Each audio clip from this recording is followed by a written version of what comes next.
Good morning, YouTube. What I was looking at this morning was a house for auction that might come up for auction on the 8th of August, or let me look and see, maybe the 4th. We'll look at specific details in a second.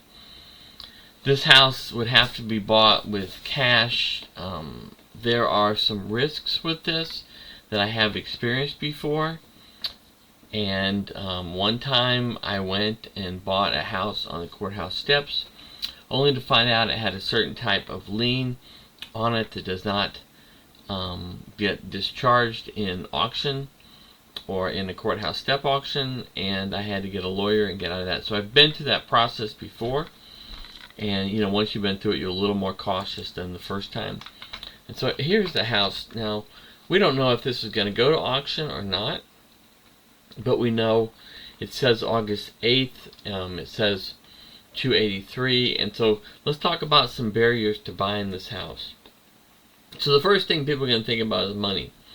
But if you have money, then this is an opportunity possibly to make money, or possibly to lose a lot of money. So one time I bought a house at the courthouse steps, and it turned out to have a lien of $135,000. And that was an opportunity for me to lose $135,000. Now, ultimately, I got a lawyer and got out of the deal, and now I understand the tax lien process, the lien process better. But even the situation I ran into, I asked the title company about it, and they said, the experts said, no, that can't happen, I can tell you it can happen, and when you get into a $135,000 issue, you remember exactly the details. No one else can really tell you what's going on. And so there are situations here you can get into where you'll owe a loan on this after you buy it. And so you have to understand what the process is in Benton County, in the county that you're in, for these. I would say if you're starting out, do not buy them at the courthouse steps. The process to validate that what liens are on it, and those liens will be cleared in the auction, is tedious. The title companies can't necessarily do it for you, and I don't know that you can hire that process out. So I wouldn't advise this. What I would advise is looking, for banks. HUD Store has some houses for sale, open market, private sales, anything that you can look through liens with the regular title company and see what's on the property, and see that it's clear, see that you have a good title. So title risk is one that you really don't want to take on. You have to fix up things. In this house, for instance, if you bought it, you would have to buy it sight unseen. And so what do you know about it? What's it going to look like on the inside? You don't really know, and so that's a risk. People are getting foreclosed on, so they might tear it up, or they might do anything, or they might spray paint everything, right? So you don't know what you're getting into. You don't know if this has foundation issues that are going to cost $50,000 to fix, or what the situation is. Now, for me, I have houses in the same neighborhood, just down the street from this house, and so I kind of know what I'm going to run into this house. In this neighborhood, a lot of times you can run into termite issues, which are not horrible to fix. You can run into dry rot issues, things like that, roof issues. I haven't seen foundation issues at this point in this neighborhood, or things of that sort. Houses were built pretty standardly, same people, same kind of issues. And so for this house, let's say we look at this house, and then we're going to go back, and we're going to say, show me everything for auction in Rogers. So here's all the things for auction on auction.com or related to them in Rogers. Just popping it up. So areas we're interested in, you kind of know the values in. You got this house, that's it, right? Will it go for auction? I don't know. It says that the auction will be on the courthouse steps. It also says in here that cash only, and conventional financing is not accepted this property. What should you bring? It will tell you to bring cash. It's not exactly the situation. You generally in this situation you can call and check, but generally you have to have 10% of the cash down immediately, and then a lot of times they have 30 days to close the sale, or a certain period of time to close the sale. So you have to check on that. They say 24 hours and wire the money to drop off cashier's check, but the office which is auction this off can have different rules that you have to check on. And so you got these barriers, and all these barriers I've talked about so far are knowledge. They're knowledge barriers, so things that you have to investigate and understand. The biggest barrier, and the reason, I show people this property, is they're going to need this amount of money without a loan on the house, because you can't close it on this house in 30 days. You can't close a loan that fast. You have to have this amount of money. And so how do you get that? You can find another house out. If you have other rental properties, you could save it up, right? There's different ways you could do it. You take a home equity loan in your house. There's different ways you could do it, but the risks are high for people who don't know what they're doing.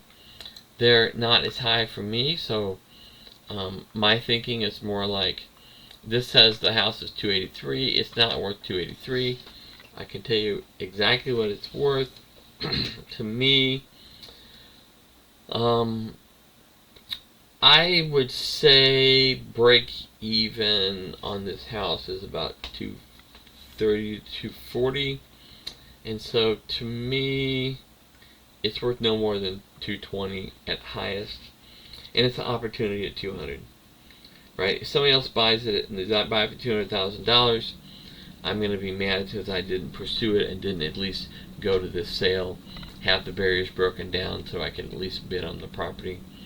In order to do that, I need to check on the cash wire requirements and those type things, but I'm not as much worried about that because of another sale that just fell through that I had that I figured out the financing for. It says auction.com will conduct the sale in person. So looks like they're going to conduct the sale. But what you need to know on this property somehow is you need to know who's selling the property. I was doing some investigation. It's difficult to find, but this property is being sold by a company. That company that's selling or foreclosing, their lien on the property or their rights is what you are buying at the auction. So if they're the second lien holder, then at the auction you're not buying the house, you're buying the second lien. Okay? I know that's confusing, but what it means is that the first lien would still be on the house after you buy the second lien, and you would have to then pay that mortgage probably off before you transferred it. And it could be, as much as the price of the house. So, be aware of that. Don't just walk down there with your cash and lose it all. So you need to know who's selling it, who's foreclosing on it. You need to know who's joined the foreclosure lawsuit. Anybody that's joined the foreclosure lawsuit or listed on that is discharged. Generally, the first mortgage will not join that if they're not the foreclosing person. And so you need to understand that. And then get a good idea of, if it is the first mortgage foreclosing, get a good idea of the amount that they're owed on the property. Because what I've seen is that bank will bid the amount that they're owed because they have to put no capital down if they buy them. They don't actually want it, right? So they'll have to put that amount down. And so if they're owed $200,000 on the property, they can put in a bid of $200,000 and say, hey, we'll bid, written bid $200,000, and that's what they owe. Or if they're owed $260,000, they're going to bid $260,000. But the house is worth $240,000, they still have to cash out. They just get the house back, and then they can go through the fix-up and the sale process. But they're not really in that business. They're in the loan business, and they would rather have someone else buy this at a higher than what they owe, and then they're paid the money they're owed on the house, and they're good. So I just wanted to take a few minutes today, show you the specific example. Do I want to do the work? No. But I will probably try to motivate myself to go do the work, go find the decree of foreclosure, go find out who's doing the auction, who's selling it, find out what the liens are on the property, which may cost a little bit of money, and then understand what the opportunity is. And so if it happens to go for sale, then I can go to the courthouse and bid on that property, possibly buy one. But the main reason I'm doing that is because it's in a location that I already have a property in. So I very well know the value, I know the issues, I know a lot of things other people don't. So it's probably worth more to me than it is to a lot of other people. So hope this is valuable for you to actually walk through one, to understand it. I can give you a follow-up if you want on this. Just comment down below, and I'll talk to you later. Bye.